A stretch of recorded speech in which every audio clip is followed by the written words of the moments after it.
নির্ধারিত কর্মসূচি সারা আগরতলাকে যানজটমুক্ত করা, শহরকে পরিচ্ছন্ন রাখা এবং বেআইনিভাবে যারা শহরের রাস্তা দখল করে বা ফুটপাত দখল করে বা আমাদের কভার ড্রেন দখল করে ব্যবসা বা গাড়ি রাখছেন, তাদের বিরুদ্ধে একটা আমাদের আবেদন ছিল নির্দিষ্ট সময়ের মধ্যে সরিয়ে নেওয়ার জন্য। যারা সরাননি তাদের সেগুলি আমরা সরিয়ে দিচ্ছি আইনগতভাবে। এই হাওড়া মার্কেটের একটা ভালো, আমি তাদেরকে ধন্যবাদ জানাই। হাওড়া মার্কেটের যারা ব্যবসায়ী যুক্ত আছেন তাদেরকে বলা হয়েছিল যে এখানে আমাদের কাছে অভিযোগও ছিল এখানে বেআইনি ব্যবসা চলছে, মদের আড্ডা এবং জোয়ার আড্ডাও চলে। পাশাপাশি যারা ব্যবসা করছেন তারা অনৈতিকভাবে কিছুটা অনেকটা মাপ ছাড়া বা মানুষের চলাচলের বিঘ্ন ঘটতো বা যান চলাচল সেভাবেই তারা ব্যবস্থাপনা করেছিল, অনেক দিন ধরে চলছিল এটা।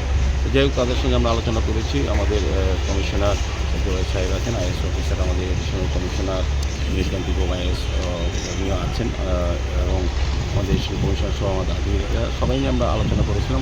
ওরা সহমত পোষণ করেছে। আমরা খুব ভালো লেগেছে যে হাওড়া মার্কেট যেটা বলি আমরা সাধারণত চলতি ভাষায়, সেই ব্যবসায়ীরা কিন্তু আগরতলা শহরের সার্বিক উন্নয়নের সঙ্গে তারা সহযোগী মনোভাব পোষণ করেছেন এবং সেই কারণে আমরাও যথেষ্ট আন্তরিক তাদেরকে যাতে পুনর্বাসন সুন্দরভাবে দেওয়া যায়, সবাই যাতে যার যার মতো করে ব্যবসা করতে হবে, এটা আমাদের আগরতলা মিউনিসিপ্যাল কর্পোরেশনের যারা আধিকারিকরা যেভাবে সিদ্ধান্ত নেবেন সেভাবে তাদেরকে মেনে নিয়ে থাকতে হবে। ওরাও বলেছেন আমরা চাইব গরিব অংশের মানুষ যারা ক্ষুদ্র ব্যবসায়ী তাদের সঙ্গে আমাদের সরকার অনেক মানবিক। আমাদের মাননীয় মুখ্যমন্ত্রী ডক্টর মনোজ শাহ নিজেও আন্তরিক শহরকে সুন্দর করার জন্য, শহরকে পরিষ্কার পরিচ্ছন্ন রাখার জন্য, যানজট মুক্ত করার জন্য উনিও পরামর্শ দেন এবং আমাদের সরকারও চাইছেন, সকলেই আমরা চাইছি যে শহরকে সুন্দর করা এবং স্বাভাবিক মানুষের যাতে স্বাভাবিক চলাচল যাতে বিঘ্ন না ঘটে এবং যান চলাচল বিঘ্ন না ঘটে এবং দুর্ঘটনা থেকে আমরা শহরবাসীকে বা আগরতলা শহরকে ব্যবহার করার জন্য বিভিন্ন সময় যারা বিভিন্ন প্রান্ত থেকে শহরে আসেন, বিশেষ করে যারা পর্যটকরা দেশ বিদেশ থেকেও আসে বিভিন্ন জায়গা থেকে, তারা যাতে সুন্দর আগরতলা পরিচ্ছন্ন আগরতলা দেখতে পান,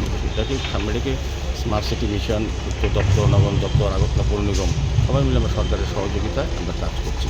তো তারই অঙ্গ হিসেবে আজকের এই কর্মসূচি। এর মধ্যে আমরা ওনার কাছেই 1 মাসের মধ্যে আমরা চেষ্টা করবো তারা যাতে পুনরায় ব্যবসা করতে পারেন। আমি বলবো যে পুনর্বাসনের বিষয়টা আমরা আগরতলা পৌর নিগম, আমাদের সরকার, ভারতীয় জনতা পার্টির সরকার সবসময় যখনই আমরা এই ধরনের প্রকল্প ঘোষণা করি তখনই আমরা পুনর্বাসন করা, কিন্তু যাদেরকে যারা আমাদের সহযোগিতা করবে, যারা কোনো রাজনৈতিক দলের হয়ে বা কোনো ব্যক্তি বা প্রতিষ্ঠানে কাজ করবে তাদেরকে আমরা কোনো সুযোগ দেবো না। এমনিতেই এটাও পরিষ্কার যে যারাই শহরে বিভিন্ন প্রান্তে বসেন তারা গরিব হলেও তারা বেআইনি মানুষের স্বাভাবিক জীবনযাত্রাকে অচল করে তারা কিন্তু দখল করে রেখেছেন। কাজে সেই দিকটা এটা ক্লিয়ার যে তারা বেআইনিভাবে বসেছেন এবং বেআইনি লোককে আইনি করার ক্ষেত্রে আমাদেরও জায়গার সংস্থান থাকতে হবে, কিছুটা আইনগত ব্যবস্থা থাকতে হবে। কারণ আজকে যাকে উঠালাম পরের দিন এটা ব্যাড প্র্যাকটিস আগরতলা শহরে। আমি আগরতলা শহরে অনেক আগের থেকেই এই ধরনের হকার, বেআইনি হকার উচ্ছেদ করা হয়েছিল, কিন্তু পুনর্বার যাকে উচ্ছেদ করা হয় তাকে পুনর্বার পরে আরেক পরিবার এসে বসে যেত। এখন সরকারের দায়বদ্ধতা হয়ে গেছে যে রাস্তায় বসবে তাকে 50 লক্ষ টাকার ঘর জায়গা দিয়ে দাও, এটা চলতে পারে না। এটা সভ্য শহরেই হয় না। তবু আমরা চেষ্টা করবো, যেহেতু বললাম তো আমাদের সরকার, আমরা মানবিক দৃষ্টিভঙ্গি থেকে গরিব অংশের মানুষ যাতে কিছু ব্যবসা করতে পারেন, ক্ষুদ্র ব্যবসা বিশেষ করে হচ্ছে। আমাদের প্রধানমন্ত্রী চাইছেন যে স্বনিধি প্রকল্পের মাধ্যমে আমাদের স্ট্রিট ভেন্ডারদের আমরা ব্যবস্থা করে, কিন্তু তার মানে এই না লাইসেন্স পাওয়া। এখানে যারা এখন কথা বলছেন এই স্ট্রিট ভেন্ডারদের পক্ষ হয়ে, এই রাজ্যের ইতিহাস মানুষ জানে। যখন এই উড়ালপুরটা হয়েছিল তখন হাজার হাজার ক্ষুদ্র ব্যবসায়ীকে উচ্ছেদ করেছিল বিনা নোটিশে, বুলডোজার চালিয়ে দিয়েছিল, যারা আজকে হকারদের কথা বলছেন। এবং আগরতলা শহরে এখন তো আমরা পুনর্বাসন দিই, এটার জন্য আমরা কয়েক কোটি টাকা খরচ করে পুনর্বাসনের ব্যবস্থা করছি। আপনাদের বটতলা যারা উচ্ছেদ করেছিলাম মনে আছে আপনাদের? মনে আছে, হ্যাঁ মনে আছে। কিছুদিন আগে, 1 বছর আগে তারা সেদিনই পেয়ে যেতেন। তারা রাজনৈতিক দলে যায়, কোর্টে যায়, আলটিমেটলি বিভ্রান্ত হয় এবং রাজনৈতিক দলগুলি ওদেরকে ব্যবহার করে। আমি বলবো কোনো ক্ষুদ্র ব্যবসায়ী, কোনো ব্যবসায়ী আগরতলা শহরবাসী যাতে এই রাজনৈতিক দল বা কোনো ব্যক্তি বা স্বার্থের জন্য যারা কাজ করছেন, এই হকারকে মিথ্যা কথা বলিয়ে রাস্তা বসে দিয়েছেন, বলেছেন যে পৌর নিগমের সঙ্গে যোগাযোগ আছে, মেয়রের সঙ্গে যোগাযোগ আছে, সরকারের সঙ্গে আমরা আছি, দল করি, কাজে উঠতে হবে না, এই বিষয় নয়। কিন্তু এখানে দল বিষয় নয়, এখানে হচ্ছে শহরকে পরিচ্ছন্ন রাখা, শহরবাসীকে যাতে স্বাচ্ছন্দ্যে পৌর নাগরিক পরিষেবা তারা গ্রহণ করতে পারেন সেই ব্যবস্থা আমাদের সরকার এবং আমরা চেষ্টা করি। এবং আপনাকে নতুনভাবে আমরা স্মার্ট সিটি মিশন দেখবেন, এই যে হাওড়া ফ্রন্ট ডেভেলপমেন্ট ওয়ার্কের, এটা কত সুন্দর দেখার জিনিস হচ্ছে। এর আগে ছিল না, তো আমাদের সরকার আসার পর এই কাজগুলি শুরু হয়েছে এবং আস্তে আস্তে সারা শহরকে নতুনভাবে সাজানোর চেষ্টা করা হচ্ছে।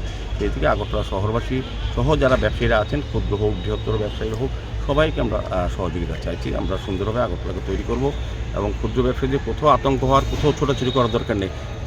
কোনো ব্যক্তি কাউকে মিথ্যা কথা দিয়ে বা প্রতিশ্রুতি দিয়ে টাকা দিতে পারলে আমাদের পৌর নিগমের আধিকারিকরা আমরা আমাদের সরকার দিতে পারবে, আমরা সরকার পরিচালনায় আছি, আমরা ইচ্ছে করলে মানুষকে সেবা করবো বা উপকার করতে পারবো।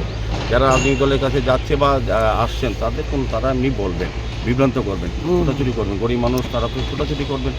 কাজে আমি বলবো যাদের ভ্যান্ডার লাইসেন্স অনেকে প্রশ্ন তুলেছেন, এখানে স্ট্রিট ভ্যান্ডারদের যারা ব্যবসা করছেন যারা কোনো দলের সিল নিয়ে, তাদের বক্তব্য হচ্ছে যে লাইসেন্স আছে কেন উঠিয়ে দেওয়া হচ্ছে। লাইসেন্সে কিন্তু শর্ত আছে।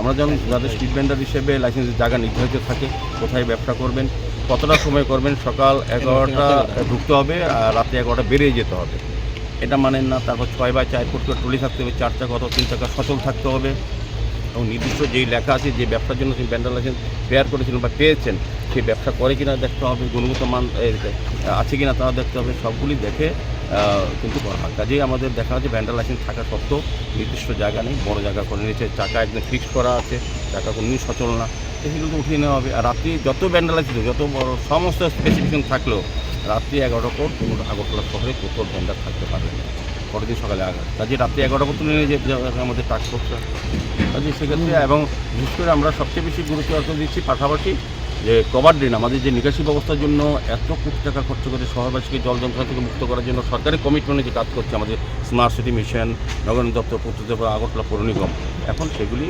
বিভিন্নভাবে কিছু গাড়ির মালিকরা বেআইনিভাবে পার্কিংয়ের জায়গা করেছে, একদম গ্যারেজের জায়গা করে নিয়েছে, এখানে বেআইনি পার্কিং করছে। বেআইনি পার্কিং জন্য আরকো দপ্তর কাজ করছেন, ওরা চেষ্টা করছেন। তো আমরা যেটি কভার ড্রেনের উপর যে যারা রাখেন বিশেষ করে পার্মানেন্ট গ্যারেজ হিসেবে তারা ব্যবহার করেন, তাদেরকে সরিয়ে নেওয়ার জন্য আমরা সরানোর জন্য অনুরোধ করেছিলাম, নির্দিষ্ট টাইম দিয়েছিলাম। এখন আমরা সেই প্ল্যাটফর্মে এখনও আমরা অনুরোধ করবো আপনাদের মাধ্যমে যাতে সরকারি পৌর নিগমের কাজে সবার সহযোগিতা করেন এবং গাড়িগুলি যাতে তারা নির্দিষ্ট জায়গায় এখান থেকে সরিয়ে ফুটপাথের উপর গাড়ি বা রাস্তার উপর গাড়ি কিংবা কভার ড্রেনের গাড়ি রাখা যাবেন, এদিকে আমাদের লাগাতার অভিযান চলবে।